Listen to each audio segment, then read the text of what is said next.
Non, ce n'est pas une vente de Haiti ni de Puaroti, mais des ateliers pour la sensibilisation à l'autisme qui s'est déroulé du côté du parc Paof-Ey ce dimanche 7 avril 2019. La présidente de l'association Entre Deux Mondes nous en dit plus. Aujourd'hui, donc, on organise une journée de sensibilisation à l'autisme, puisque mardi dernier, c'était la journée mondiale de l'autisme. Et il faut savoir qu'il y a énormément d'enfants en Polynésie et d'adolescents et d'adultes qui sont concernés, qui ont cette pathologie. Donc aujourd'hui, on organise cette journée de sensibilisation à l'autisme. Il y a des ateliers, il y a des petites choses sympas, des surprises, un petit cinéma derrière, de la buvette, des ventes et un fitness challenge en fin de journée. On a fait un événement pilote un petit peu en juin dernier pour voir un peu ce que ça a donné. Ça avait bien marché. Du coup, là, on le refait début avril pour la semaine de l'autisme. Et on va essayer de faire ça de manière annuelle chaque année pour marquer l'esprit polynésien.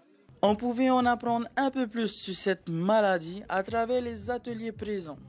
Dans notre stand, on va parler des 5 sens et de la manière dont les enfants autistes voient le monde. On a des activités qui vont nous permettre d'illustrer la vision du détail. Par exemple, une voiture que nous voyons en entier, eux peuvent voir juste un petit espace, par exemple juste le phare de la voiture.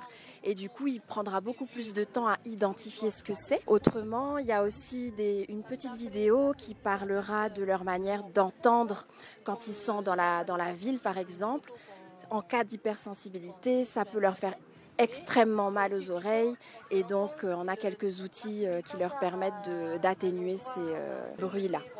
Et on a aussi quelques outils pour s'organiser dans le temps, donc le planning de la semaine, pour les rassurer aussi, et le planning de la journée plus spécifiquement, via des images, un cahier de communication et un calendrier des émotions pour augmenter un petit peu le vocabulaire des émotions et les aider à les identifier.